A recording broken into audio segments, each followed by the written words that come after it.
Salam əziz izləyicilər, hər birinizi xoş gördük. Bugün çox maraqlı bir mövzudan danışacağıq. New York Times jurnalı kinotənqidçilər, rejissorlar, aktyorlar arasında bir sorğu keçirib və 21-ci əsrin 100 ən yaxşı filmini müəyyən edib. Biz də həmin siyahıda olan ilk 20 filmdən bəhs edəcəyik. Bugün kamera arxasında Kamran yoxdur, çünki keçən dəfə Kamran yaxşı suallar vermədi, yaxşı danışmadı. Ona görə onu o dəqiqə əvəz elədi. Necə deyərlər, Kamran bunu çox yaxşı bilir ki, milliyyətçi olduğu üçün bilir ki, qurtluqda düşəni yemək qanundur və Kamran düşdüyü üçün onu Fidanla əvəz elədi. Salam Fidan, necəsən? Salam, yaxşıyam. Sən necəsən? Çox şükür, mən də yaxşıyam. Bugün filmləri Fidan mənə ötürəcək və filmlər haqqında öz düşüncələrimi bölüşəcəm. Əlbəttə Fidanın da sualı olarsa cavablamağa çalışacağam. O zaman başlayıram. Başla. 20-ci yerdən başlayıram. The Wolf of Wall Street. Bəli, Martin Scorsese'nin bu 20-likdə olan yeganə filmidir. Əslində bu film maraqlı bir filmdir. Xüsusilə dövrümüzlə çox səsləşir. Çünki dövrümüzdə artıq bu cür brokerlər, xüsusilə müəyyən fırıldaqçılıqlarla qabağa gedən insanların dövrü olduğuna görə Wolf of Wall Street həmin o hekayəni artıq bizə 12 il bundan əvvəl problemdir. Film 3 saatdır və o Killer of the Flower Moon filmi də, eyni zamanda Irishman filmi də çox uzun idi. Və hiss olunur ki, bu filmin ümumi ideyasının çatdırılmasında, ümumi ideyanın kəskinləşməyində müəyyən problemlər yaradır. Hekayə çox şaxələnir və Leonardo DiCaprio'nun o komik potensialını ortaya çıxartdığı üçün belə Martin Scorsese'yə təşəkkür etmək olar. Məncə düzgün bir seçimdir 20-ci yer üçün. 19-cu yer Zodiac. 19-cu yerdə olan Zodiac filminin məncə David Fincher'ın zamanla kulta çevirən filmlərindən biridir. Çünki çox maraqlı bir şəkildə David Fincher bu filmlə sanki o thriller və misteriya janrını birləşdirir. Eyni zamanda Hollywoodda olan o müəyyən gözləntilər var, tamaşaçıların gözləntiləri var. O gözləntiləri də bir növ qarşılamır. Maraqlı məqam odur ki, məsələn David Fincher'ın bu filmi Memories of Murder, Bong Joon-ho'nun Qatilin Xatirələri adlı filmi var. O filmin bir növ Amerikan adaptasiyası sayanlar da var. Təbii burada aktyor oyunlarının da böyük rolu var ki, bu filmin uğur qazanmağında, insanlar tərəfindən sevilməyində. Açığı Zodiac'ı burada görmək çox da təəccüblü deyil. Çünki həqiqətən də Fincher böyük bir rejissordur və onun filmləri bu qədər diqqətə layiqdir. Əgər Zodiac'ı izləməmisinizsə izləyin. Biraz əsəbiniz pozulacaq, amma çox yaxşıdır. Bəzən filmlər belə də olur. Sənə başqa bir gözlənti yaradır, amma heç vaxt o gözləntini qarşılamır və obsessiyanın, bir insanın obsessiv bir şəkildə ancaq bir şeyə mübtəla olması, ancaq o haqda düşünməyi və başqa heç nə barədə düşünə bilməməyini çox uğurlu şəkildə David Fincher Zodiac filmində göstərir. 18-ci yer Y tu mamá también. 18-ci yerdə olan Y tu mamá también Alfonso Cuarón'un filmidir və 2001-ci il olmalıdır, səhv etmirəmsə, ya 2000 ya 2001-dir. Bu film Alfonso Cuarón'un demək olar ki, belə deyim də, Hollivooda yolunu açan, Hollywoodda əsas rejissorlardan birinə çevirən bir filmdir. Düzdür, bundan əvvəl də çəkdiyi bir film var, səhv etmirəmsə Hollywood üçün, amma sırf bu filmdən sonra ona müxtəlif təkliflər gəlir. Hətta Harry Potter'ı da çəkir, Harry Potter'da bir seriyada çəkir. Y tu mamá también iki oğlan və bir qadın arasında olan münasibətləri göstərir və onların eyni zamanda bir qadına olan sevgisini bəhs eləyir və hekayənin maraqlı tərəfi odur ki, adətən iki kişi olanda və bir qadın olanda sanki onlar bir-biri ilə mübarizə aparırlar adətən hekayələrdə, amma bu filmdə həmin o mübarizəni götürüb yerinə dünyanı tanımaq, insanları tanımaq və ümumiyyətlə ətrafda olan prosesləri anlamağa sənə kömək eləyir. Filmin maraqlı cəhətlərindən biri odur, mənə çox təsir edən tərəflərindən biri odur ki, bir qadın həyatını yaşayır və həyatında müəyyən yerə qədər xoşbəxt deyil və ümumiyyətlə həyatının mənasını itirib və ona elə bir xəbər gəlir ki, o andan sonra öz həyatının yenidən mənasını tapmağa çalışır.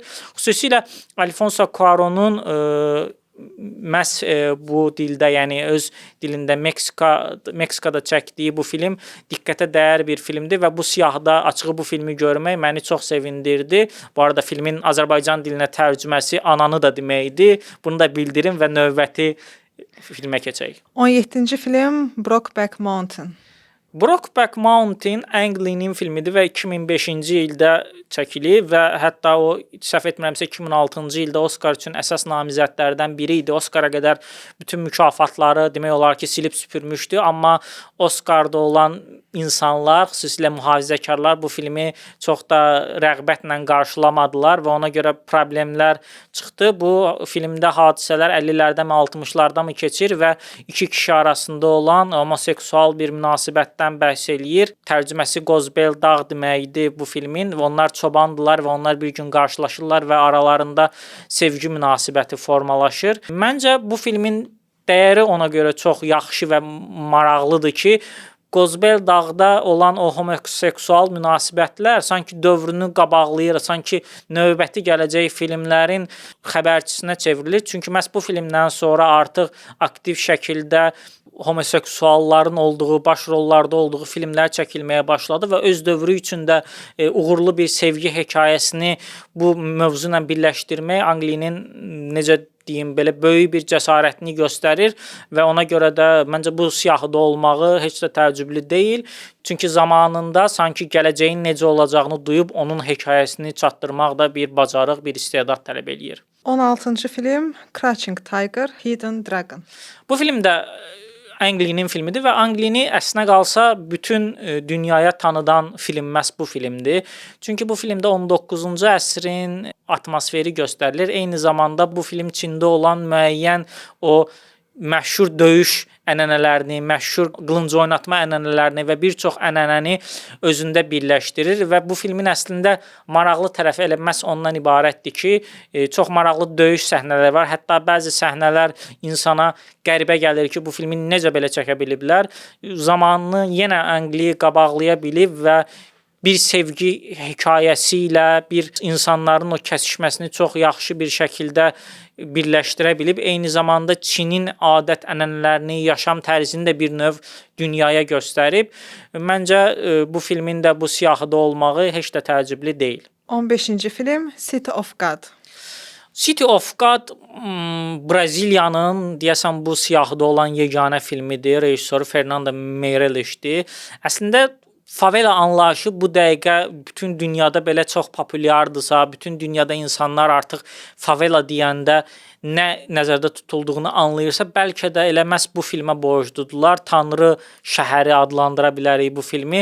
Əslində bu filmin adı Tanrı şəhəridir, amma filmdə həmin o yerdə, məkanda heç bir qayda, qanun yoxdur və bir növ ironik bir yanaşma göstərir. Fernando Meirelles bu filmdə möhtəşəm şəkildə bir hekayəni bir neçə insanın gözündən necə göstərmək olar və necə çox insanı hekayəsini göstərib, amma hamısını sonda bir yerə gətirə bilər, onu göstərir.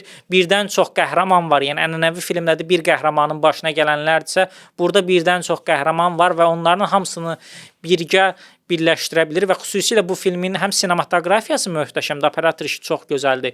Eyni zamanda isə montajı da inanılmaz dərəcədə yüksək, sürətli bir montajı var. Bu filmin hekayəsinin tempini bir dəqiqə düşməməyinə gətirib çıxardır və insan başdan sona qədər marağını, gözünü çəkmədən filmi izləyə bilir.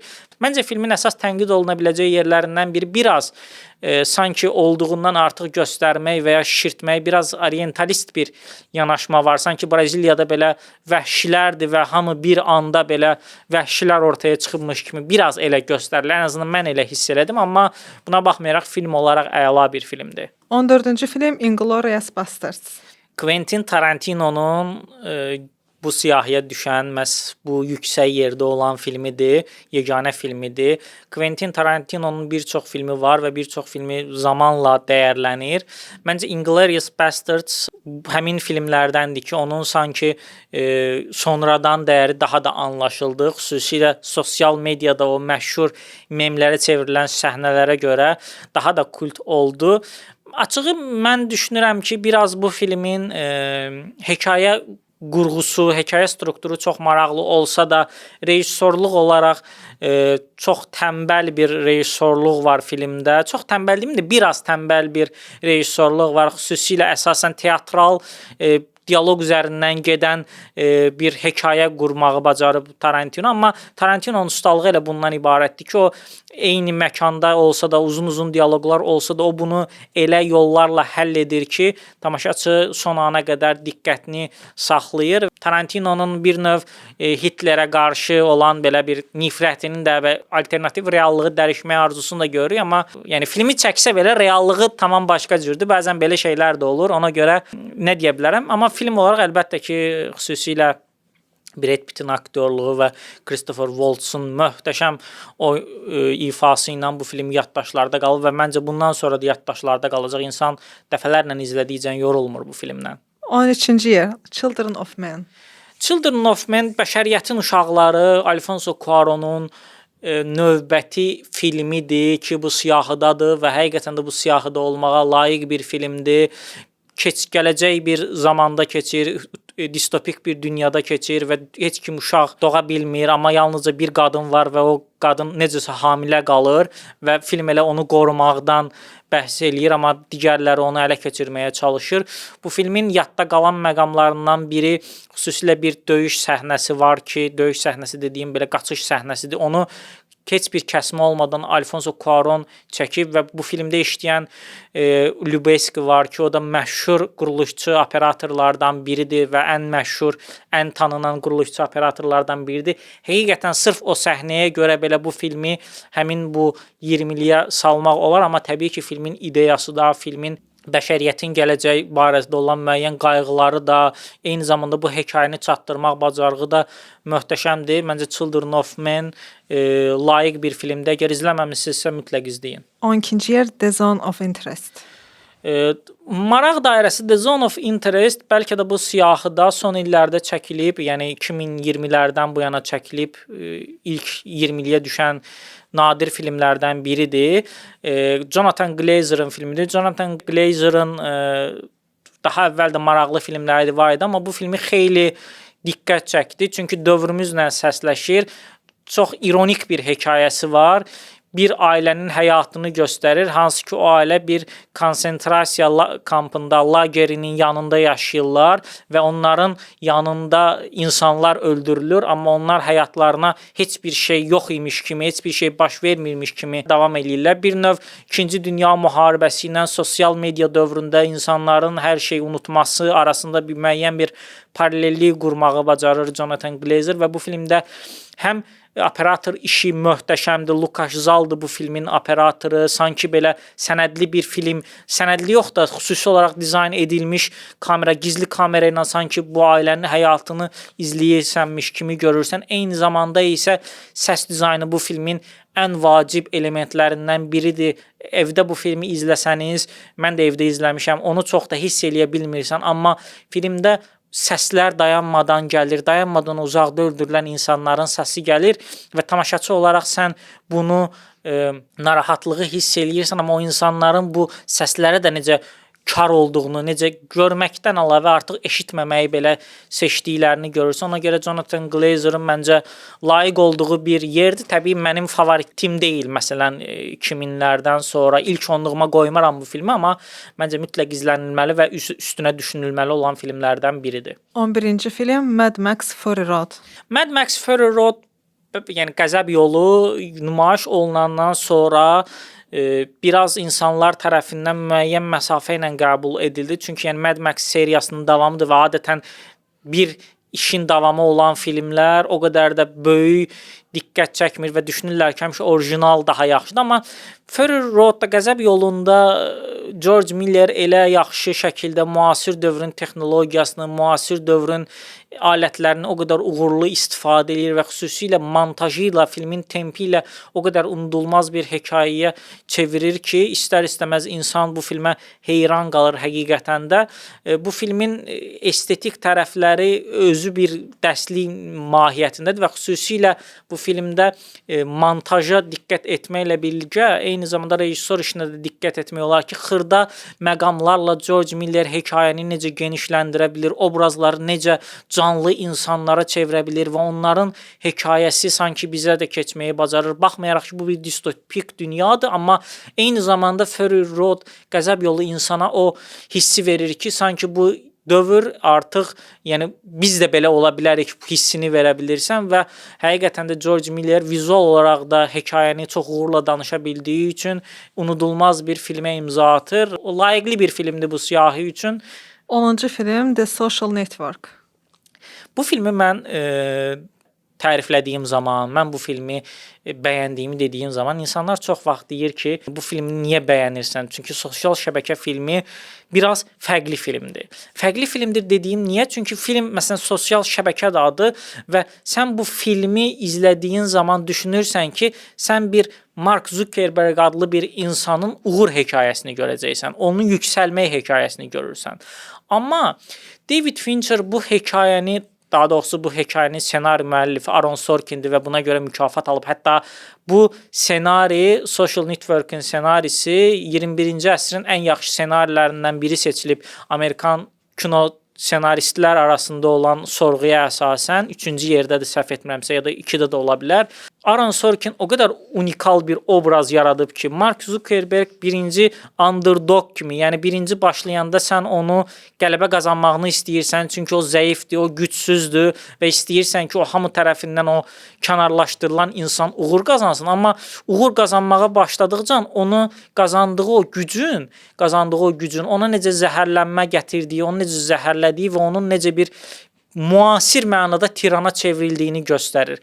Əlbəttə filmin maraqlı tərəflərindən biri odur ki, təbii burada Zuckerbergin özü də olduğu üçün istər-istəməz onu çalışıblar ki, müəyyən qədər pozitiv göstərsinlər, amma yenə də bu müsbət tərəflərlə birgə mənfi tərəfləri də o qədər unikal bir şəkildə obrazın içinə yeridiblər ki, filmi izləyən zaman təbii ki, tamaşaçılar belə bir şey yaşayır ki, axı bu insan, biz bu filmi məsələn izləyəndə düşünürsən ki, bir insanın qələbəsi haqqındadır, amma başa düşürsən ki, əslində o qələbələr heç də həmişə rahatlıqla gəlmir, həmin o qələbə durduğu yerdə gəlmir və onun müəyyən, belə deyim, həmin o qarşılığı ödəməlisən və həmin uğuru qazanmaq üçün sən bu yollardan keçməlisən. Əslində bu dəqiqə böyük korporasiyaların, bu Meta'nın və s. dünyanı necə idarə etdiyini, müəyyən yerlərdə senzuralar tətbiq etdiyini, müəyyən xəbərlərin insanların qarşısına aldığını gördüyümüz zaman əslində Aaron Sorkin'in və David Fincher'in yaratdığı obrazın heç də reallıqdan uzaq olmadığını, əksinə reallığı göstərdiyini və bu insanların düşündüyümüz kimi bizə təqdim olunan kimi parlaq, uğurlu, necə deyim, dahi insanlar olmadığını, eyni zamanda pis tərəfləri olduğunu da bizə çox yaxşı çatdırır və layiqli bir 10-cu yerdir. Məncə bu filmə layiqli dəyəri vermək lazımdır. Təbii ki, veriblər, amma tamaşaçılar bəzən çaşdırırlar. 9-cu film Spirited Away. Ruhların Qaçışı Miyazaki dünyasının ən populyar filmidir. Amma Miyazakinin filmlərində olan o qəribə atmosfer, qəribə o ruh həmin bu filmdə də var və bir uşağın qorxma hissi, bir uşağın fantaziyaları ilə onun qarşılaşdığı reallığın müəyyən formada metaforikləşməsi ruhların qaçışında daha da qabarıq şəkildə özünü göstərməyi bacarır. Miyazaki dünyasına xas olan, ümumiyyətlə Yapon mədəniyyətinə xas olan müəyyən elementlər bu filmdə daha qabarıqdır və eyni zamanda maraqlı məqam odur ki, ümumiyyətlə Miyazaki filmlərində bunu çox eləyir, amma bu filmdə daha da onu hiss eləyirsən. Parlaq rənglər var, gözə görünən bədheybətlər var, qəribə hadisələr var, insanlar var, obyektlər var və bu qəribəlik parlaqlıqla bir yerdə bu qəribəlik, bu qorxunculuq müəyyən ziddiyyət yaradır. Yəni əslində bir növ məncə film Ruhların Qaçışı bizə onu göstərir ki, təbii ki, filmin müxtəlif metaforik mənası var. Məsələn, insanların acgözlüyü onları donuza çevirə bilər, insanlar acgöz olmamalıdırlar və s. bu kimi görünən mənalar var. Amma eyni zamanda onu göstərir ki, uşaqlar dünyanı çox parlaq görsələr də bəzən bu parlaqlığın altında yatan qorxunculuqlar olur. İnsan uşaq olanda onu qavraya bilmir. Və maraqlı məqam odur ki, bu film uşaqlar üçün çəkilib. Yəni uşaqlar baxır və təbii ki, sən uşaq olaraq buna baxıb qorxa bilərsən, amma sənin bu hiss etdiyin qorxu əslində sənin dünya ilə münasibətində də hiss etdiyin qorxudur. Və Miyazaki o hissi çox yaxşı yarada bilir və göstərə bilir. Məncə bu siyahıda birinci yer olsaydı belə etiraz etməyəcəyim bir filmdir. 8-ci yer Get Out. Get Out filmi, Rədd ol filmi bir çox insan tərəfindən mən bu filmi təriflədiyim zaman belə birmənalı qarşılanmır ki, bu film adi qorxu filmidir və s. amma bu film adi bir qorxu filmi deyil. Çünki bu filmi Black Lives Matter adlanan o qaraların da həyatı vacibdir, əhəmiyyətlidir hərəkatının bir hissəsi kimi görmək lazımdır. Xüsusilə qaradərili insanların Amerikada yaşadığı irqçiliklər, Amerikada onların üzləşdiyi ağdərlilər tərəfindən olan o kateqorik münasibətləri bu film maraqlı bir şəkildə göstərməyə bacarır. Eyni zamanda filmin effektiv tərəflərindən biri odur ki, o təkcə göstərmir, eyni zamanda sanki bütün o Amerikada yaşayan qaradərlilərin üzləşdiyi sistematik münasibətləri də ortaya çıxardır və bunu çox uğurlu bir şəkildə təkcə bir evlə, bir ailəyə gələn bir qonaqla göstərir və o birinci hər şey çox normal başlayır və bir növ daha sonra isə bunu dağıtmağa, bunun altında yatan qatları göstərməyə başlayır. Məncə bu film müəyyən mənada Alfred Hitchcock'un Psychosuna da bənzəyir. Çünki Psycho'da da hər şey birinci normal başlayır və hər şeyin normal gedəcəyini zənn eləyirsən, amma daha sonra parçalamağa başlayır. Alfred Hitchcock insan təbiətində, insan ruhunun alt qatlarında yatanları araşdırırsa, Jordan Peele isə bu filmdə Amerikan irqçiliyinin altında yatan qatları araşdırır və göstərməyi bacarır. Diqqətə dəyər bir film olduğu şübhəsizdir. 7-ci Eternal Sunshine of the Spotless Mind.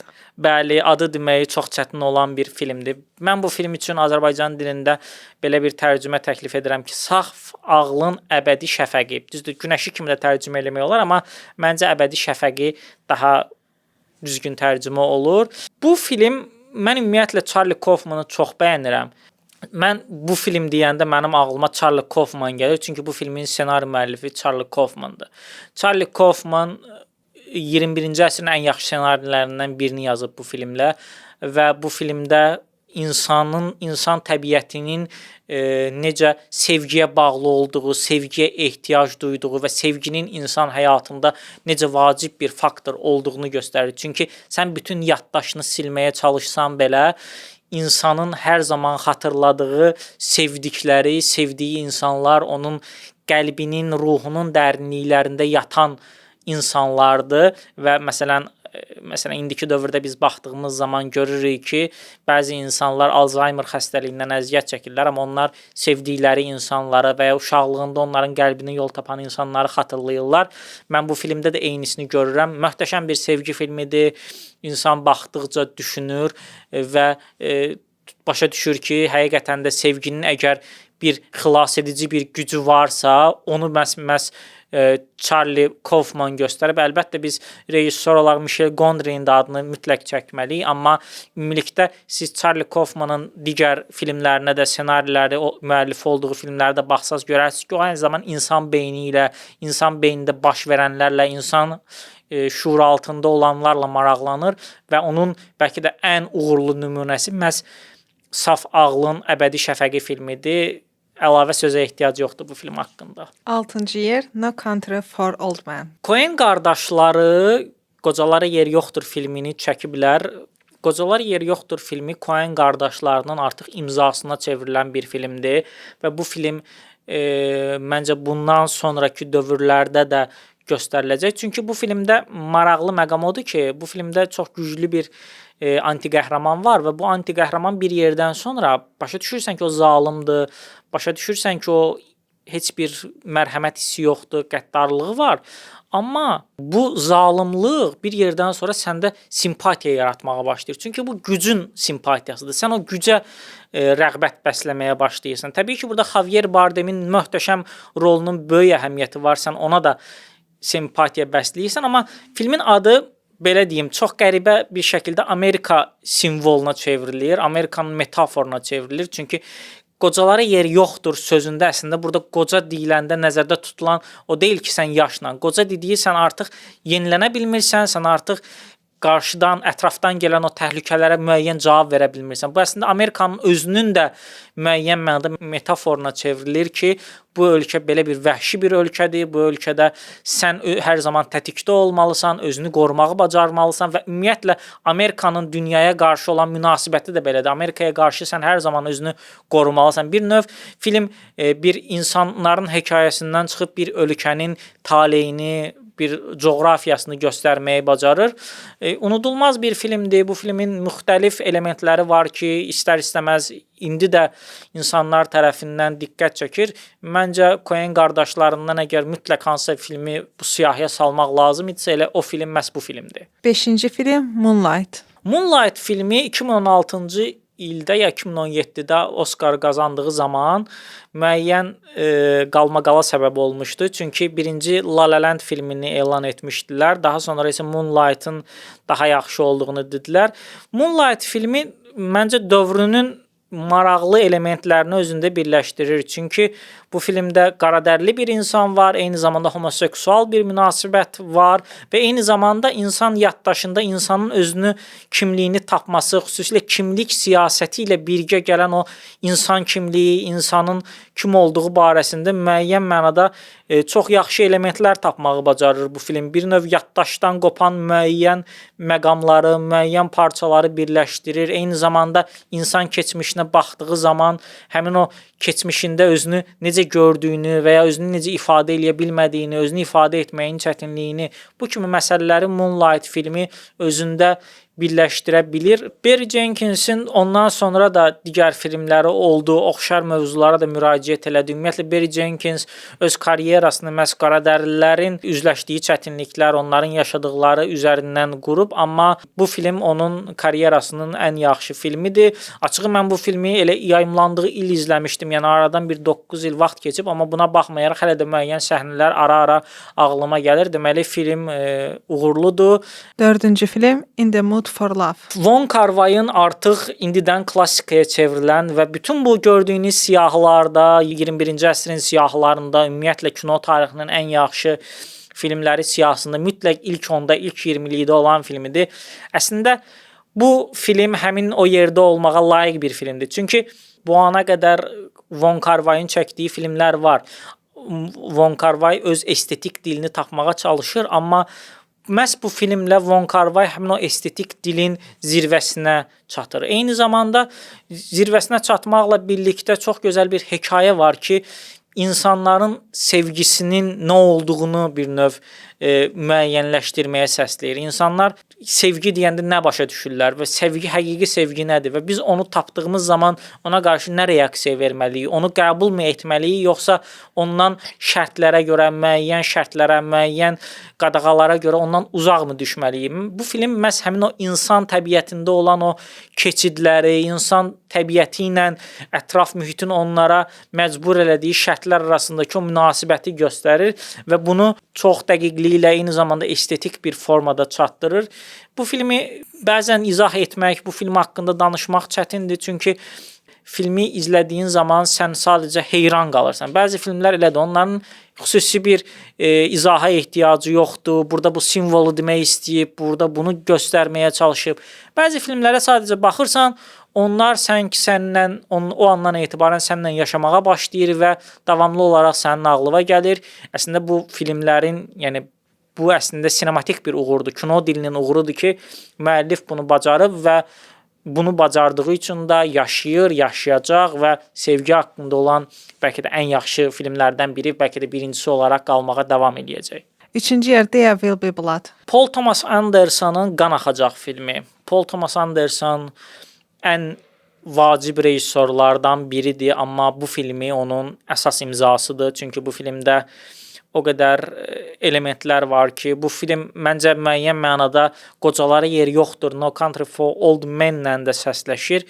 Bu filmin səsləşən məqamı odur ki, bu da Amerikanın metaforudur. Amma bu dəfə bu metafor kapitalizmin necə, vəhşi kapitalizmin necə ortaya çıxdığı, daha doğrusu Amerikada bunun necə özünə yer tapdığı və vəhşi kapitalizmin insanları nəyə məcbur etdiyi və insanların əxlaqi dəyərlərlə kapitalist maddi dəyərlər arasındakı toqquşmasını çox yaxşı göstərməyə bacarır. Burada bu filmdə din də var, bu filmdə kapitalizm də var, bu filmdə insan ata-oğul münasibətləri də var və ata-oğul münasibətlərində o yaranan o kəskin xətlərin ortaya çıxma səbəbləri də var. Paul Thomas Anderson sanki bütün bu elementləri bir yerə gətirib bizə göstərir və bir növ Amerikanın da tarixini göstərir. Amerikanın tarixi filmin adı məsələn rus dilində Neft gedir. Çünki film neft haqqındadır. Eyni zamanda filmin tərcüməsi qan axacaqdır. Çünki bu həm də Amerikanın tarixidir. Çünki Amerikanın tarixi də durmadan böyüməklə, durmadan ətrafı işğal etməklə, insanları müstəmləkəyə çevirməklə və onlara özünü boyun əyməyə məcbur etməkdən ibarətdir. Əlbəttə burada film haqqında danışırıqsa unudulmaz əfsanəvi Daniel Day-Lewis'in adını çəkməsək olmaz. O bu filmdə karyerasının ən yaxşı performansını göstərib desək yanılmaram. İnanılmaz bir filmdir və sizi də izləməyə dəvət edirəm əgər izləməmisinizsə. Əlbəttə ola bilər ki, bu sizin öyrəşdiyiniz ənənəvi Hollywood filmləri kimi deyil, amma düşünmürəm ki, sıxıcı filmdir, kifayət qədər maraqlı, dərin, insanı düşünməyə sövq edən, eyni zamanda heyrətləndirici bir filmdir. İkinci yer Mulholland Drive. Mulholland Drive David Lynch'in ağlından süzülüb gələn bir Hollywood klassikasıdır. Hollivooda bir rişxənddir. Hollywoodla bir növ danışmaqdır. Çünki bu Hollywood özü bir star yaratmaq sistemidir, ulduzlar çıxardır. Amma eyni zamanda Hollywood insanları məhv edir və Hollywoodun insanları məhv etməyə əslində yeni bir mövzu deyil. Buna çox müraciət olunub və xüsusilə Billy Wilder'ın Sunset Boulevard filmi var ki, Sunset Boulevard filmi var ki, əslində bu film o filmin müəyyən mənada davamı kimi də görmək olar. Çünki Sunset Boulevard, yəni adınızdan gördüyünüz kimi bulvar var və Mulholland Drive isə bir küçənin adıdır. Mulholland dalanı deyəndə Mulholland dalanı adlandırmaq olar. Orada Sunset Boulevardına yaxın bir ərazidə yerləşir və bu film Hollywoodun insanları necə içinə çəkdiyi, necə məhv etdiyidir və təbii ki, bu film David Lynch filmi olduğu üçün bu filmi müxtəlif cür yozmaq mümkündür, müxtəlif cür mənalandırmaq mümkündür, amma maraqlı məqam odur ki, necə mənalandırırsan, mənalandır, sənin yaşadığın təcrübə bu səndə bir his kimi qalır. Bu eynilə In the Mood for Love haqqında dediyimlə bənzər bir şeydir. Bu bir kino təcrübəsidir. Bəzi filmlər mütləq deyil ki, sən onu anlayasan, amma bu bir kino təcrübəsidir və o kino təcrübəsində hiss etdiyin o qorxu hissi, hiss etdiyin o qəribəlik, sanki həyatının hansısa bir anında sən də bunu ilə qarşılaşmısan, amma heç vaxt o anı bu filmə qədər görməmisən, duymamısan və amma sanki beyninin bir yerində var imiş. Bu bir növ sanki belə Platonun bilik haqqında dediyi şeyə də bənzəyir. Çünki Platon deyir ki, insan deyir, müəyyən insan hər şeyi bilir dünyadakı, amma sadəcə onları xatırlamaq lazımdır. David Lynch də sanki bizim o şuuraltımızda yatan əslində bilmədiyimizi düşündüyümüz, amma bildiyimiz şeyləri bizə xatırlatmağı bacarır və unudulmaz bir filmə imza atır. Sonuncu film, birinci yer Parazit. Bəli, Parazit filmi. Bu filmi mən çox sevirəm və daha əvvəl hətta biz bir video etmişdik. Orada ən yaxşı Oscar qazanan filmlər arasında da birinci yerə qoymuşdum. Təbii ki, başqa filmləri də demək olardı, amma mən bu filmi çox sevirəm. Parazit filminin xüsusiyyəti, yəni birinci mənasından əlavə onu vurğulamaq istəyirəm ki, ilk filmdir ki, Amerika ingilis dilində deyil, xarici dildə çəkilib gəlib Oscar alır. Əslində bu film müəyyən mənada Oscar anlayışını da dəyişdi və baxışı da dəyişdi ki, yəni belə film çəkərək də gəlib mükafat almaq olar. Mənim şəxsi zövqümə qalsa, mən düşünmürəm ki, Bong Joon-ho'nun ən yaxşı filmi budur. Ən yaxşı filmlərindən biri olduğu şübhəsizdir, amma mənim üçün deyil. Amma burada belə bir məsələ var ki, ümumi tamaşaçı gözündən baxdığı zaman bu film dövrümüzün o qədər gözəl bir əksini göstərir ki, insanlar baxıram, bəzən bunu anlamırlar ki, bu filmdə məsələn düşünürlər ki, kasıblar pis göstərilib, yəni kasıblar şeytandır. Kasıblar şeytandır və filmin hekayəsi bildiyiniz kimi bir oğlan işə düzəlir bir varlı ailənin yanında və varlı ailənin yanında o gedib işləməyə başlayır. Daha sonra öz ailəsini də gətirir və onlar belə bir növ parazit kimi həmin o evi ələ keçirdirlər və onlar parazitə çevrilirlər də belədir. Amma bu filmin çox dayaz bir oxumasıdır. Əslində burada parazit olan şey deyil, kasıblar deyil. Çünki kasıbların istədiyi boğulmamaqdır. Kasıblar əslində orada məsələn görürük ki, sel basır evləri. Birinci səhnə nə ilə başlayır? Biz orada onu görürük ki, oğlan da oturublar Wi-Fi tutmağa çalışır və onlar yerin altındadırlar. Yəni təsəvvür edin ki, bu insanlar yerin altındadırlar. Bu insanların yaşamaq şərtləri nə qədər pisdir. Və bu insanlar sosial nərdivanda yuxarı qalxmaq istəyirlər, daha yaxşı məqama çatmaq istəyirlər. Və təəssüf ki, şərtlər elədir ki, onlar bunu öz bacarıqları hesabına edə bilmirlər. Çünki onlar işə müraciət edirlər, qəbul olunmurlar, universitet bitirirlər, heç bir işə yaramır və istər-istəməz onlar özləri də bir növ şərtlərə boyun əyib başqa yollara, ələyri yollara əl atmağa çalışırlar. Bir növ əslində Bong Joon-ho'nun bu filmdə etdiyi kasıbları pis göstərmək deyil. Bong Joon-ho'nun bu filmdə etdiyi kapitalizm tənqididir ki, kapitalizm bizə bunu satmağa çalışır ki, əgər biz çox çalışsaq, yaxşı oxusaq, yaxşı bacarıqlara sahib olsaq, müəyyən yerə gəlib çata bilərik. Bu film isə onu göstərir ki, bizim istər-istəməz müəyyən tavanlarımız var və biz o tavanları qıra bilmirik deyə istər-istəməz həmin o aşağı şeydə qalırıq və yenə də biz məhkum olaraq orada film də elə bitir ki, ata həmin o yeraltı zirzəmidə ilişib qalır və yenə də o oradan çıxa bilmir. Bu çox böyük bir metaforik bir məna kəsb etmə. Kapitalizmdə odur ki, sən əgər müəyyən bir ailədən gələn müəyyən bir sərvətin varsa, sənin ağıllı olmağa ehtiyac yoxdur. Çünki o pul sənin üçün onsuz da pul qazandıracaq və sənin ağıllı olmağa, sənin belə dəhşət bir bacarıqların olmağına ehtiyac yoxdur. Çünki pul özü pul gətirir. Yəni kapitalizmin əsas işləmə prinsipi budur. Və bu film bir növ kapitalizmin ümumi işləmə sxeminin çürüdüyünü, heç bir işə yaramadığını və istər-istəməz bizim yeni sistemlərə, yeni düşüncə formalarına, yeni sosial-iqtisadi münasibətlərə ehtiyacımız olduğunu göstərir və filmin möhtəşəm bir montaj var. Filmin çox yüksək ritmi var, montaj ritmi çox yüksəkdir və film elə montaj olunub ki, başdan sona qədər temp artaraq gedir və çox dərin hekayələr, çox obrazların tanıdılması belə montaj vasitəsilə bir neçə səhnə vasitəsilə o qədər uğurla ifa olunur ki, o qədər uğurla çatdırılır ki, İnsan istər-istəməz heyran qalır. Bir də bu filmi bəzən insanlar deyir ki, mən filmi ortaya qədər baxdım, amma ortadan sonra mənə qəribə gəldi. Film qəribə gəlmir. Çünki filmin istədiyi odur. Film sizə birinci komediya kimi başlayır ki, bu kasıbdır, buna bax, bunlar necə ağıllıdırlar, bunlar necə tupoydular. Biraz sizi əyləndirir. Daha sonra isə reallıq kimi vurmağa başlayır. Film janrını dəyişir və bu filmdə olan o filmin hekayə midpoint, orta nöqtəsində olan janr dəyişimi başqa heç bir filmlərdə yoxdur. Başqa filmlərdə janr dəyişimləri müəyyən elementlər götürür. Amma bu film bilərəkdən istiqamətini dəyişir. Sanki bir U dönüşü eləyir və tamam fərqli bir istiqamətə getməyi bacarır. Ona görə də düşünürəm ki, Parazit filmi ən yaxşı film olmağa layiq bir filmdir. Yenə şəxsi zövq olaraq təbii ki, mən başqa filmi sevə bilərəm, amma kimsə bu filmi birinci yerə qoysa mən demərəm ki, bu film niyə birinci yerdədir və məncə rejissorların və ümumiyyətlə aktyorların bu cür seçim etməyi də məncə təbiidir. Belə biz siyahını ümumilikdə bitirdik. Mən bu siyahı haqqında bunu demək istəyirəm ki, bu siyahı çox Amerika sentrikdir, Amerika mərkəzlidir, Hollywood mərkəzlidir və burada Oscar mükafatı alanlar, diqqət çəkən filmlər və s. həddindən artıq özünə yer tapıb, xüsusilə Avropa kinosundan vacib filmlər, Mikhail Haneke kimi, Nuri Bilge Ceylan kimi, Andrey Zvyagintsev kimi və adını sadalamadığım bir çox rejissorlar, Əsgər Fərhadi kimi bir çox rejissorların çox filmləri bu siyahıda yoxdur. Məncə mütləq olmalıydı, amma təbii ki, bu New York Times'dır, bu Amerikadır. Ona görə biz də məhz onların seçimləri üzərindən şərh elədik. Bu arada bir şey də deyim ki, gördüyünüz kimi 20 filmlik siyahıda Christopher Nolan'ın filmi yoxdur. Christopher Nolan maraqlı bir fakt odur ki, bu siyahıda ən çox filmi olan rejissor Christopher Nolan'dır. Christopher Nolan 5 filmi var bu siyahıda. 100-cü yerdən hardasa 28-ci yerəcən. Ən yüksək pillədə olan filmi Qara Cəngavərdir. Ən aşağı pillədə olan filmi isə Interstellar'dır. Gördüyünüz kimi rejissorlar da bundan razıdır. Aktyorlar da bundan razıdır ki, Interstellar Nolan'ın nisbətən zəif filmidir digərlərinə baxanda.